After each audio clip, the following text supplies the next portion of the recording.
ओम शांति। मुरली के महावाक्यों को सदा यही स्मृति में रह करके सुने कि सुनाने वाला परमात्मा निमित्त बने आत्माओं के द्वारा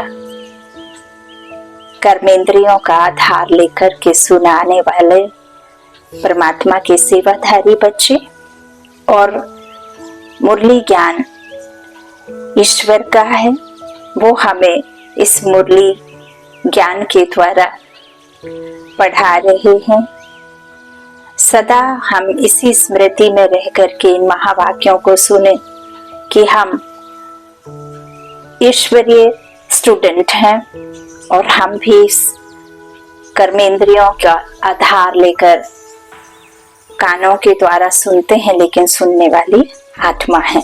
आज 20 मार्च 2024 के ईश्वरीय महावाक्य हैं।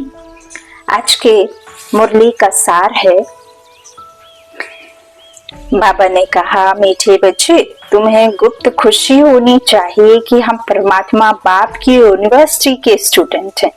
भविष्य नई दुनिया का वर्षा पाने के लिए पढ़ रहे हैं। हमारी ये ऑब्जेक्ट ही है मनुष्य से देवता बनने की, और हमें पढ़ाने वाला ऊंचते ऊंच बाप है, परम शिक्षक है, वही परम सतगुरु और वही बाप पिता बनकर परम पिता बनकर हमारी पालना भी संगम ऊपर करते हैं। और हमारी पढ़ाई का भी उद्देश्य जो है इस विश्व पर राजाई पाने का है। तो बाबा कहते हैं, इसीलिए यह खुशी होनी चाहिए, नशा होना चाहिए कि हम कितनी ऊंची यूनिवर्सिटी में और कितने ऊंचे शिक्षक से यह पढ़ाई पढ़ रहे हैं। प्रश्न है कि स्मृति में सदा रहो तो दैवी गुण धारण होते रहेंगे। उत्तर बाबा ने कहा, हम आत्मा श्री बाबा की संतान हैं। बाबा हमें कांटों से फूल बनाने आए हैं। यही स्मृति सदा रहे तो दैवी गुण धारण होते रहेंगे। पढ़ाई और योग पर पूरा ध्यान रहे, विकारों से नफरत हो तो दैवी गुण आते रह जाएंगे। जिस समय कोई विकार वार करे तो समझना चाहिए, मैं कांटा हूँ, मुझे तो फूल बनना है। जब स्मृति हो जाएगी तो अपने आप वो संस्कार आपसे दूर हो जाएगा। स्मृति किस बात की कि मैं श्रेष्ठ पे श्रेष्ठ बाप की संतान और श्रेष्ठ कुल की पढ़ाई के लिए मुझे ऐसे नहीं ऐसे बनना है, तो मुझे कांटा नहीं फूल बनना है। ओम शांति। बच्चों के बुद्धि में है कि हम रूहानी यूनिवर्सिटी में बैठे हैं, है ना। रूहानी शिक्षक जो है, हम ना दिखाई देने वाली रूह को पढ़ा रहे हैं, है ना, और हम भी पढ़ रहे हैं, लेकिन दोनों बिना शिक्षक ना स्टूडेंट दोनों नहीं दिखते। तो हम ऐसी यूनिवर्सिटी में बैठे हैं। यह नशा होना चाहिए। ऑर्डिनरी रीति स्कूल में जैसे बैठते हैं ऐसे यहाँ बुद्धू होकर नहीं बैठना है। बुद्ध बच्चे जैसे बुद्धू होकर बैठते हैं। याद रहना चाहिए, यह ऊंचते ऊंच परम पिता परमात्मा की यूनिवर्सिटी है, उनके हम स्टूडेंट हैं।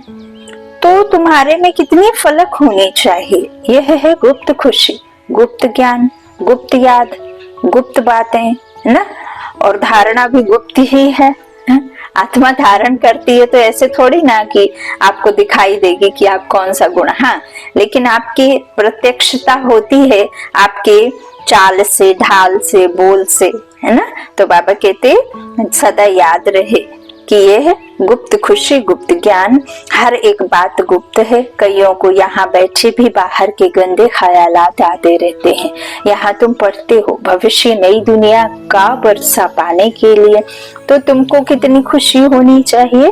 दैवी गुण भी होने चाहिए। भले यहाँ सब ब्राह्मण ही आते हैं, वहाँ की किचड़ पट्टी से भी ऐसे तो तुम निकाल कर यहाँ आते हो, तो तुम बच्चों को कितना खुशी में रहना चाहिए। सारी दुनिया इस समय गंध में पड़ी है। कहाँ कलयुगी गंध, कहाँ सतयुगी फुलवाड़ी। कलयुग में एक दो को कांटे लगाते रहते हैं, तुमको तो अब फूल बनना है। बाबा कहते तो कितनी खुशी रहनी चाहिए, हम अब फूल बनते हैं। यह बगीचा है, बाप को बागवान कहा जाता है। बागवान आकर कांटों को फूल बनाते हैं। यह तो बच्चों को समझ होनी चाहिए कि हम किस प्रकार का फूल बन रहे हैं। यहाँ बगीचा भी है, मुरली सुनकर फिर बगीचे में जाकर फूलों से अपनी भेंट करो। हम कौन सा फूल हैं? हम कांटे तो नहीं हैं।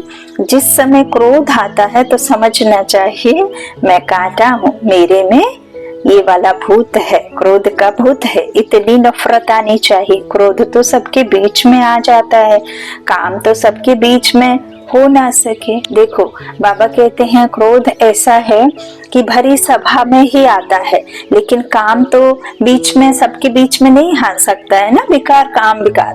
तो देखो बाबा कहते हैं क्रोध तो बाहर में निकल जाता है, लेकिन काम जो होता है तो काम तो सबके बीच में हो ना सके, वह तो छिपा कर करते हैं। क्रोध तो बाहर में निकल पड़ता है। क्रोध करते हैं तो उसका असर भी थोड़ा दिन चलता है। क्रोध का भी नशा है, लोभ का भी नशा है। अपने से आप ही नफरत आनी चाहिए। तुम समझते हो हमको बाबा फूल बनाते हैं। काम और क्रोध बहुत गंदा है, मनुष्य की सारी शोभा ही गवा देते हैं। यहाँ शोभा दिखाएंगे तब वहां भी शोभा पाएंगे। ऐसे नहीं है कि यहाँ जो करना कर लो, वहां पर चले ही जाएंगे, नहीं। अब आपको यहाँ सब कुछ करना है, वहां आपको तो सिर्फ जा करके देह बदल ली है।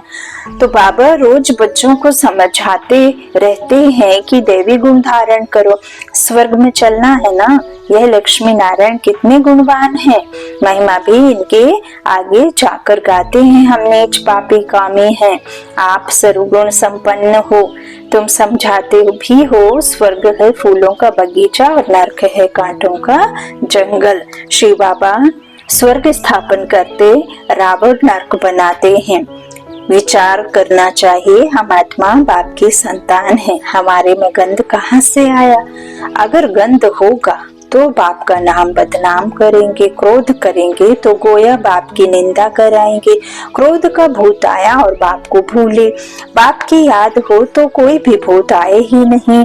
अगर किसी के दिल को दुख पहुंचाते हैं तो वह भी असर पड़ जाता है। देखो सिर्फ कर्म से या वाचा शक्ति से ही दुख पहुंचाने को दुख पहुंचाना नहीं कहते। आपके मन में जिस किसी के प्रति भी गंदे ख्याल, व्यर्थ संकल्प, अशुभ भावना, अशुभ संकल्प, किसी के भी प्रति घृणा द्वेष है ना, वो भी बाबा कहते हैं कि आपके मन में उसके प्रति क्या है?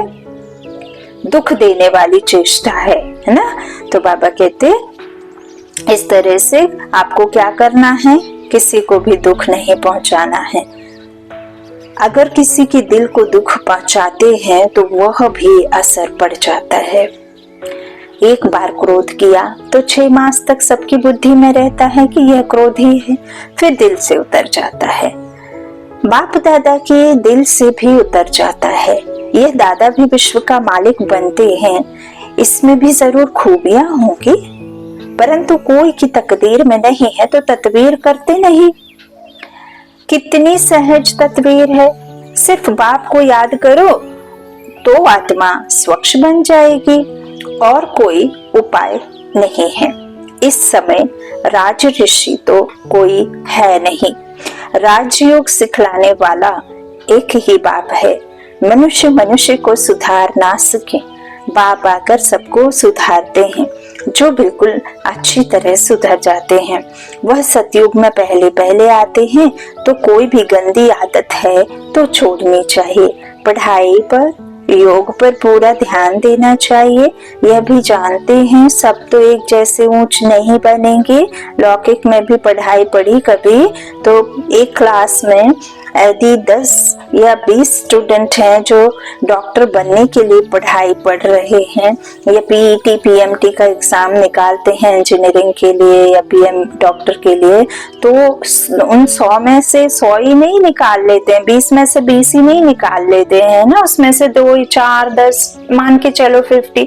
तो उसके बाद और आगे जो पढ़ाई पढ़नी पड़ती है उस एग्जाम के बाद में, वो तो आपका हुआ रिटन एग्जाम, उसमें सिलेक्ट हुए कि नहीं, उसकी पढ़ाई आप पढ़ सकते हैं कि नहीं, है ना। तो वो तो पहला पड़ाव होता है। तो उसमें आप जरूरी नहीं कि सारे चले जाएं, फिर उसके बाद जो उसमें से सिलेक्शन होता है, उस सिलेक्शन वाले बच्चों में से भी मुश्किल पाके 4 या 5, और वो भी नंबर वार अनुसार ही बनेंगे, इक्वल, एक से एक ही जैसे कोई बन ना सके। तो यहाँ भी बाबा कहते हैं योग पर पूरा ध्यान देना चाहिए। तो जानते हैं बाबा की सब ऊंच तो नहीं बनेंगे, है ना, किसी न किसी तरह से कुछ ना कुछ ऊपर नीचे स्थिति और मर्तबा रहेगा, तो परंतु बाप तो पुरुषार्थ कर रहेंगे, जितना हो सके पुरुषार्थ करो, उच्च पद पाओ। बाबा कहते नहीं तो कल्प कल्पांतर नहीं पा सकेंगे। बाबा बार बार समझाते रहते हैं कि बाप को याद करो तो खिचड़ा निकल जाए। वह सन्यासी तो हठ योग सिखलाते हैं, ऐसे मत समझना कि हठ योग से तंदुरुस्ती अच्छी होती है। वह कभी बीमार नहीं पड़ते, नहीं, वह भी बीमार पड़ते हैं। इस दुनिया में भला ऐसा कौन है, क्या डॉक्टर कभी बीमार नहीं पड़ते?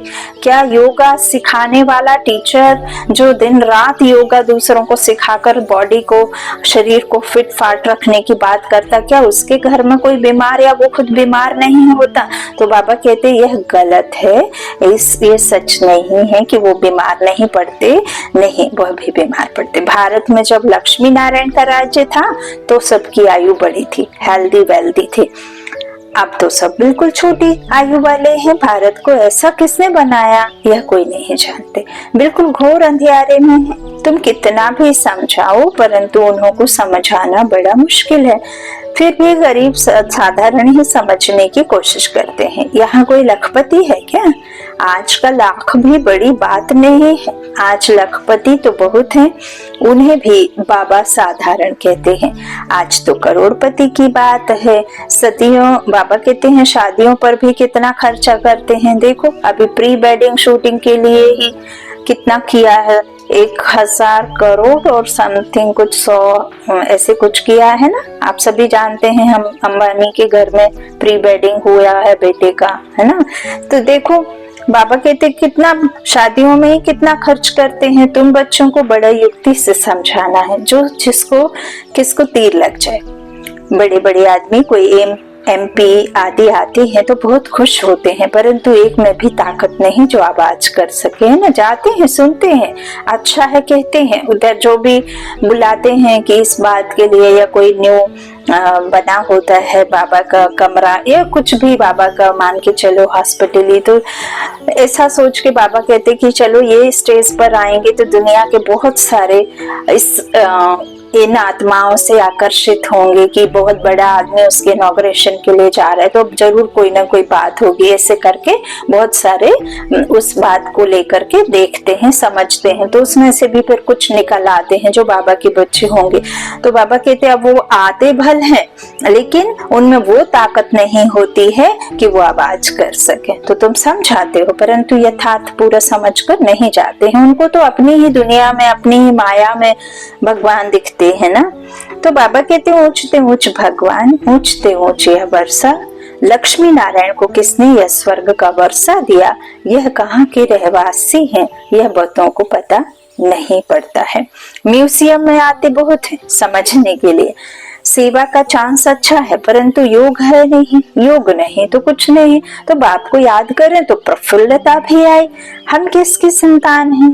कितने बच्चे कायदे सिर पढ़ते नहीं है, बाप से योग है नहीं, संपूर्ण तो कोई बना नहीं है, नंबरवार है।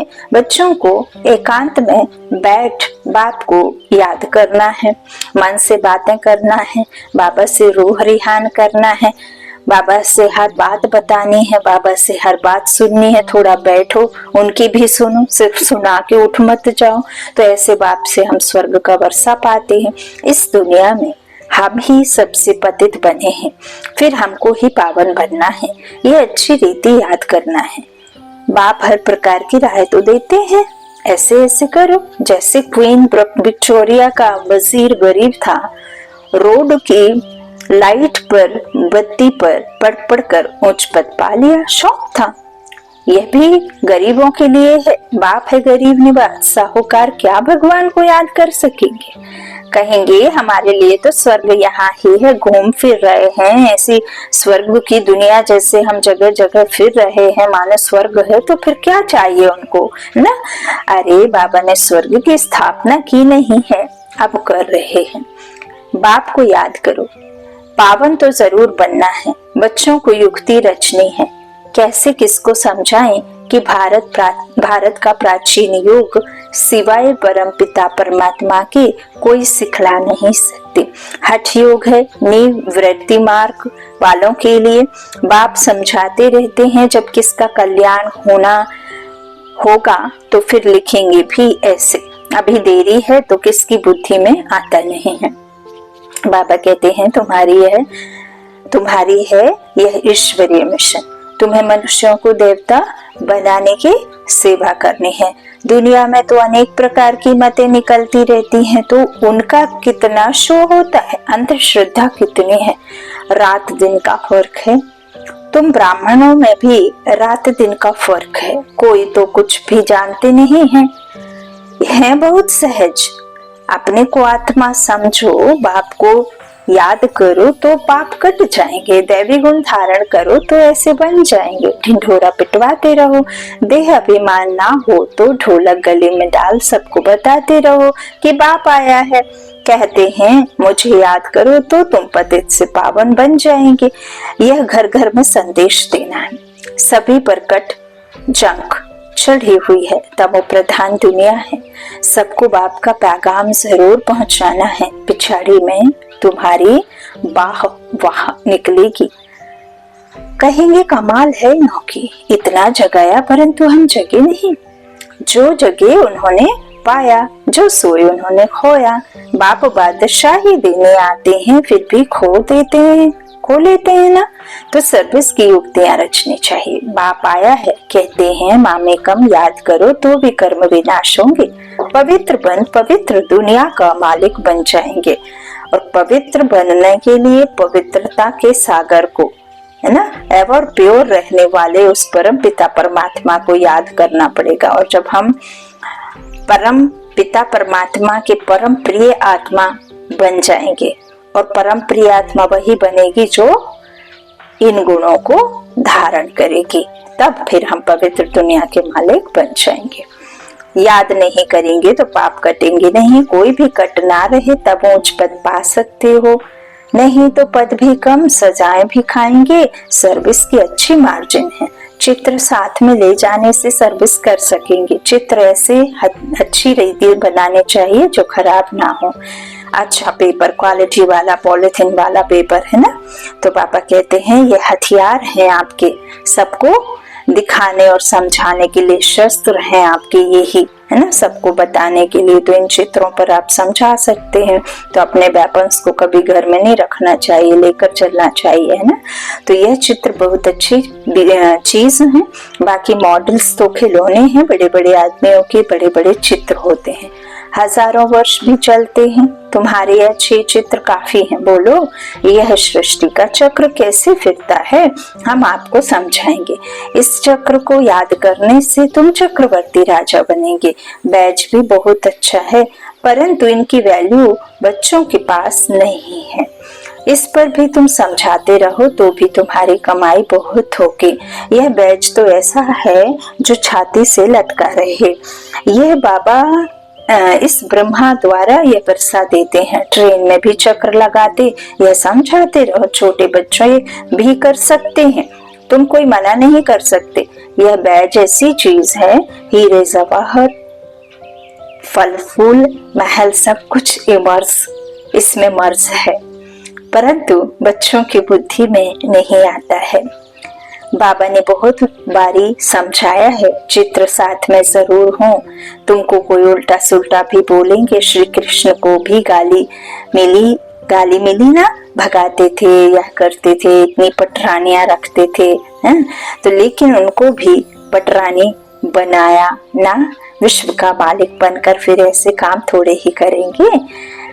पटरानियों को भगाना और ये सब करना, ऐसे कैसे कर सकते हैं। तो बाबा कहते चोरी करना, कितना कुछ कह दिया और बोल दिया कि वो तो उनकी बचपन की क्या थी, शरारतें थी जो बहुत प्यारी मीठी थी, जबकि बाबा कहते हैं वो करेगा ही क्यों ऐसा। इस ज्ञान में नशा बहुत होना चाहिए। हम चाहते हैं जल्दी विनाश हो जाए, फिर कहते हैं अभी तो बाबा साथ है, बाबा को छोड़ देंगे तो फिर बाबा 5000 वर्ष के बाद मिलेगा। ऐसे बाबा को हम कैसे छोड़ रहे हैं ना। सच में बाबा यही संकल्प आता है। तो बाबा से तो हम पढ़ते रहें, यह है ब्राह्मणों का ऊंचे ऊंचा जन्म। ऐसा बाप जो हमको राजाई दे रहा है, फिर तो हम उनसे मिलेंगे नहीं, परंतु गंगा पर रहने वालों को इतना कदर नहीं रहता। बाहर वाले कितना महत्व रखते हैं, यहाँ भी बाहर वाले कुर्बान जाते हैं।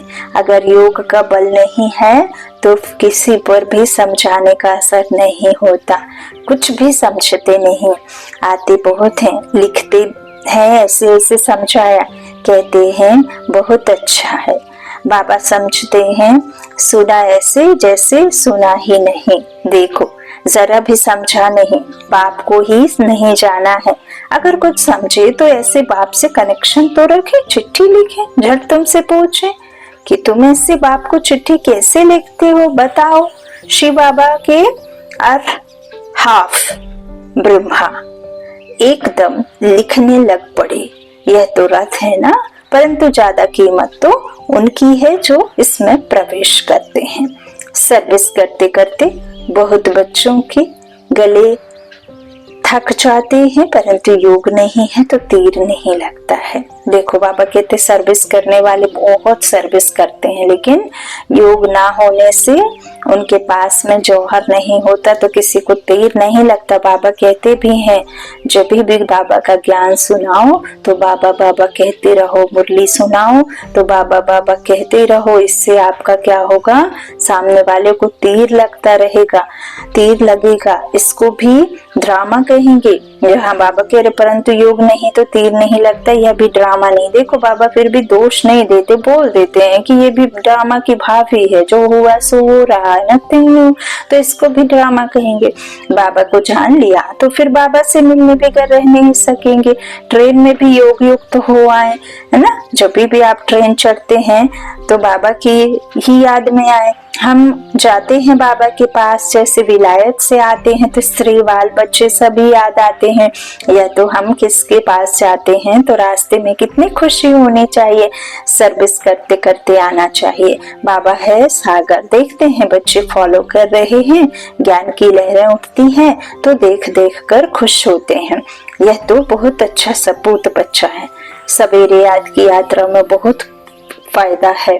ऐसे भी नहीं सिर्फ सुबह को याद करना है, उठते बैठते खाते पीते याद किया, सर्विस की तो तुम यात्रा पर हो। अच्छा मीठे मीठे सीखी लाधे बच्चों प्रति माता पिता बाप दादा का याद प्यार और गुड मॉर्निंग। रूहानी बाप के रूहानी बच्चों को नमस्ते।